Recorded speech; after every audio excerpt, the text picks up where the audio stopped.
झुंझुनू शहर के बीचों बीच चल रहे स्पा सेंटर्स पर अब अनैतिक गतिविधियों के अड्डे बन चुके हैं।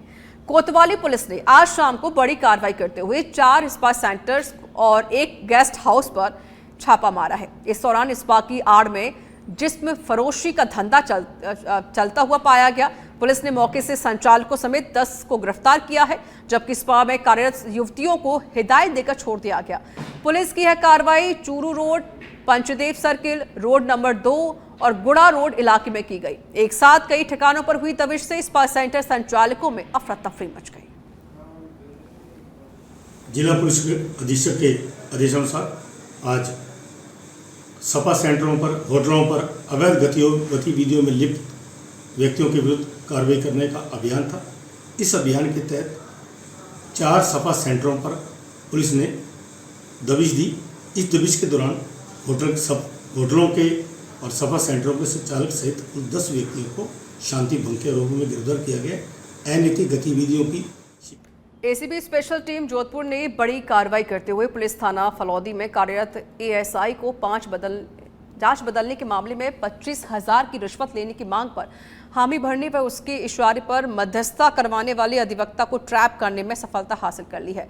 एसीबी स्पेशल टीम जोधपुर के एएसआई पदमपाल सिंह पूरी टीम के साथ पहुंचे। उन्होंने बताया कि लोहावड़ थाने में धारा 354 के तहत चल रहे एक प्रकरण में जांच में परिवर्तन करने की एवज में यह रिश्वत मांगी गई थी, जिसके बाद एसीबी स्पेशल टीम ने ट्रैप कर दोनों आरोपियों से पूछताछ की है। ट्रैप कार्रवाई की है। एक परिवादी है कानाराम करके, जो लोहावड़ के निवासी है। उनके खिलाफ पुलिस थाना फलौदी में एक मुकदमा धारा 354 और अन्य धाराओं में दर्ज हो रखा था, जिसके संबंध में इसके जो जांच अधिकारी है मुकदमे के श्री राधा कृष्ण जी एएसआई और इनका जो दलाल है वकील एक है एडवोकेट भैराराम करके, उनके मार्फत ये 50,000 रुपये की रिश्वत इन्होंने डिमांड की। परिवादी हमारे पास सरहदी जिले जैसलमेर में वन विभाग की टीम की ओर से जेठ पूर्णिमा पर वाटर हॉल पद्धति में वन्यजीवों की गणना की जा रही है। पूर्व में यह गणना हर साल की भांति वैशाख की पूर्णिमा यानी बुद्ध पूर्णिमा पर होती थी, लेकिन मौसमी कारणों से इसे स्थगित कर जेठ की पूर्णिमा पर किया जा रहा है। टीएनपी क्षेत्र के पामन और डीडीपी क्षेत्र के 24 वाटर पॉइंट को चिन्हित कर गणना की जा रही है, जिसके तहत एक ही जगह बैठकर वाटर पॉइंट पर आने वाले सभी वन्यजीवों की गणना की जा रही है। डेजर्ट नेशनल पार्क के डीएफओ ब्रजमोहन गुप्ता ने कहा कि डीएनपी क्षेत्र के 52 वाटर पॉइंट पर वन्यजीवों की गणना की जा रही है। इस गणना में वन्य कर्मियों व वन्यजीवी प्रेमियों द्वारा नेचर हट में एक स्थान पर बैठकर 24 घंटे वाटर पॉइंट पर नजर रखी जाती है। गौरतलब है कि वन विभाग द्वारा हर साल वाटर हॉल पद्धति के माध्यम से वन्य जीवों की गणना होती है, लेकिन इस गणना में घोड़ावड़ की संख्या को वन विभाग द्वारा पुष्ट नहीं किया माना जाता है। हालांकि इस गणना से घोड़ावड़ की संख्या का आकलन जरूर किया जाता है। वन विभाग द्वारा जैसा आपको मालूम है कि प्रतिवर्ष वैशाख पूर्णिमा को ये कार्य कराया जाता है, वन्यजीव गणना का कार्य कराया जाता है वाटर पद्धति से, किंतु जैसा कि पिछले माह कुछ जगह बारिश हो गई थी तो इस गणना को स्थगित कर दिया गया था और अब 11 जून और 12 जून को ये वन्यजीव गणना का कार्य कराया जा रहा है। इसमें जो राष्ट्रीय मृदा क्षेत्र में इसमें 52 वाटर पॉइंट चिन्हित किए गए हैं और 52 वाटर पॉइंट्स के ऊपर प्रत्येक वाटर पॉइंट के ऊपर 2 कर्मचारी तैनात हैं। हर साल की तरह इस साल भी हम वन्यजीव गणना कर रहे हैं वाटर होल्स पे। इस साल जेठ पूर्णिमा में ये साइज हो रहा है करीब 24 वाटर होल्स। खबर अलवर से है, जहां पर मुख्य चिकित्सा एवं स्वास्थ्य अधिकारी ने 15 दिन में दूसरी बार आज फिर खेड़ली कस्बे में संचालित अवैध लैबों पर कार्रवाई की है। छापेमारी कार्रवाई हुई। इस कार्रवाई से अवैध रूप से संचालित लैब संचालकों में हड़कंप मच गया है। वहीं पर लैब को छोड़कर भाग गए सभी। इस मामले में सीएमएचओ ने बताया है कि 15 दिन पूर्व कार्रवाई के दौरान इन लैब संचालकों को पैथोलॉजिस्ट तथा एमबीबीएस चिकित्सक रखने की चेतावनी भी दी गई थी, लेकिन आज कार्रवाई के दौरान किसी भी लैब पर पैथोलॉजिस्ट में एमबीबीएस चिकित्सक नहीं मिले, तो इनके खिलाफ कार्रवाई की जाएगी। हनुमानगढ़ जिले में नागरिक सुरक्षा के मोर्चे पर की गई बड़ी पहल के तहत जिला प्रशासन की ओर से नागरिक सुरक्षा विभाग में 500 नए स्वयंसेवकों की भर्ती की जानी है। यह कदम नागरिकों को आपदा प्रबंधन और आपातकालीन स्थितियों से अधिक प्रभावी सेवा देने के उद्देश्य से उठाया गया है। यह प्रक्रिया निदेशालय नागरिक सुरक्षा राजस्थान के निर्देशानुसार की जा रही है। इच्छुक नागरिकों से 30 मई से 9 जून तक आवेदन मांगे गए हैं। नागरिकों की ओर से आवेदन पत्र जिला व उपखंड कार्यालय में जमा करवाए गए। सरकार के निर्देशानुसार हर जिले में 500 सिविल डिफेंस के स्वयंसेवकों को ट्रेनिंग देने के लिए आवेदन आमंत्रित किए गए थे और इस संबंध में हमने सभी उपखंड अधिकारी के कार्यालयों में उपखंड स्तर पर आवेदकों की सुविधा को देखते हुए आवेदन। सुमेरपुर उपखंड क्षेत्र बांकली गौशाला में कबीर जयंती पर मौके पर गादीपति हरिदास महाराज सोजत के सानिध्य में कार्यक्रम का शुभारंभ किया गया। इस मौके पर गौ माता की पूजा की गई, वहीं गायों को हरा चारा खिलाया गया। इस मौके पर हरिदास महाराज ने कहा, गौ माता में 33 करोड़ देवी देवता का वास होता है। गौ माता को हर घर में पूजन करना चाहिए। उन्होंने केंद्र सरकार व राज्य सरकार से मांग करने में कहा कि गौ माता को राष्ट्रीय पशु घोषित करने की मांग भी की है। आज कबीर गौशाला में हर वर्ष की भांति वार्षिक सत्संग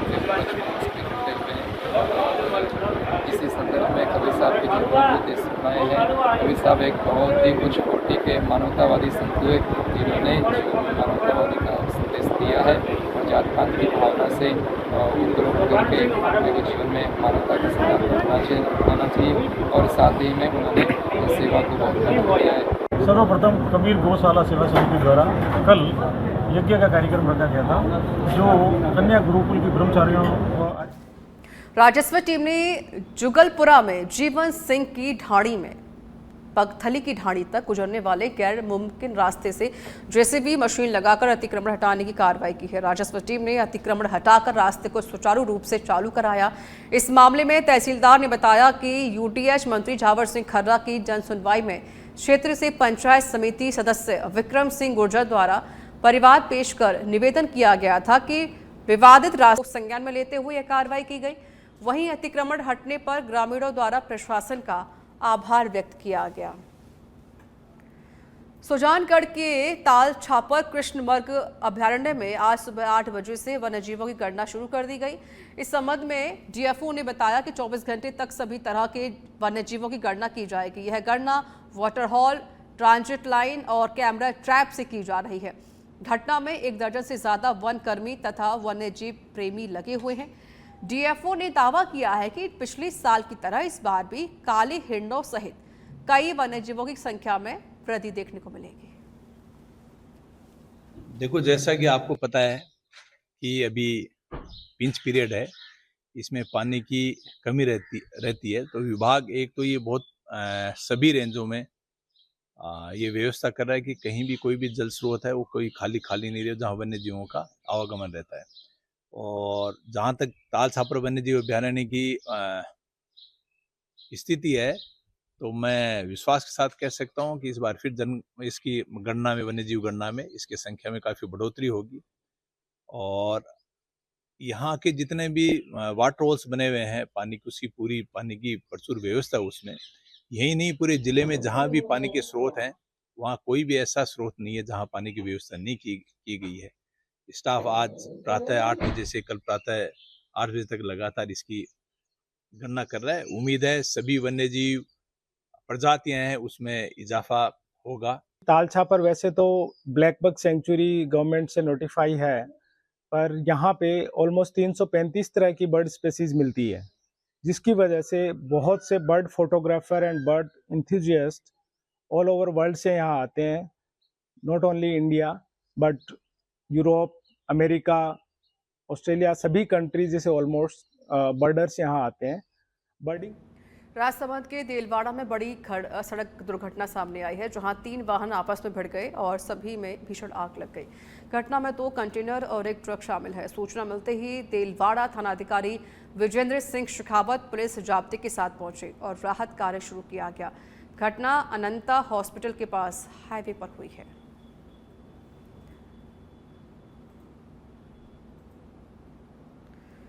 खबर जयपुर से है, जहां मालवीय नगर थानाधिकारी संग्राम सिंह ने कार्रवाई की। पुलिस ने महज 36 घंटे में चोरी की वारदात का खुलासा कर दिया। दिन में चोरी करने वाले शातिर नकबजन को गिरफ्तार किया गया है। कब्जे से चोरी किए गए एलईडी टीवी और एक मोबाइल बरामद कर लिया है। कोटा के कुंभकोट स्थित एक सूने मकान में युवक का 3 दिन पुराना शव मिलने से सनसनी फैल गई। बता दें कि मृतक युवक मजदूरी का काम करता था। आज जब सुबह काम पर बुलाने आए साथी मजदूर युवक के घर पहुंचे तो युवक का शव नग्न अवस्था में घर में पड़ा हुआ मिला। इसके बाद इसकी सूचना पुलिस को दी गई। पुलिस ने शव का परिजनों की मौजूदगी में पोस्टमार्टम करवाकर शव परिजनों को सौंप दिया है। वहीं मामला दर्ज करके कार्रवाई शुरू कर दी गई है। बांसवाड़ा के घाटोल पंचायत समिति के उप प्रधान पद के उपचुनाव शांतिपूर्ण ढंग से संपन्न हुए। मतगणना रिटर्निंग अधिकारी और एसडीओ अंकित सामरिया की देखरेख में घाटोल पंचायत समिति सभागार में की गई। चुनाव परिणामों में कांग्रेस प्रत्याशी अर्चना ने शानदार जीत दर्ज की। उन्हें 16 मत प्राप्त हुए, जबकि भाजपा प्रत्याशी कीर्तिश भोई को 7 मत मिले हैं। निर्दलीय प्रत्याशी को 4 मत से संतोष करना पड़ा। परिणाम की घोषणा के बाद रिटर्निंग अधिकारी ने अर्चना को पद और गोपनीयता की शपथ दिलाई और निर्वाचन प्रमाण पत्र सौंपा। जीत के बाद कांग्रेस कार्यकर्ताओं ने मिठाई बांटी, माला पहनाई और आतिशबाजी कर खुशी जाहिर की है। एजीटीएफ ने चूरू के हिस्ट्री शीटर जितेंद्र सिंह उर्फ जीतू जोड़ी की निशानदेही पर एक और AK-47 राइफल बरामद कर ली है। यह हथियार गांव जोड़ी के एक खेत में पॉलिथीन में लपेटकर दबाया गया था। एजीटीएफ के रविंद्र प्रताप सिंह और एसआई जांगड़ की टीम ने बीती रात यह कार्रवाई की। टीम के साथ चूरू के भालेरी कोतवाली और डीएसटी टीम भी मौजूद थी। वहीं एजीटीएफ इस मामले में चूरू के अनिल और प्रवीण जोड़ी की तलाश कर रही है, जो फरार हैं। बता दें कि इससे पहले धौलपुर में जीतू चंबल से AK-47 बरामद की गई थी। सिरोही के शिवगंज से बड़ी खबर आपको बता देते हैं, जहां ढाबे पर काम कर रहे युवक के साथ मारपीट की गई है। थानाधिकारी बाबूलाल राणा बोले हैं, नहीं की गई कोई मारपीट। रात 12 बजे के बाद भी ढाबा शुरू रखने और बैठा रखा था असामाजिक तत्वों को, जिसे लेकर गश्त के दौरान ढाबा संचालक को ढाबा बंद करने और वहां बैठे असामाजिक तत्वों को धक्का देकर निकाला गया था।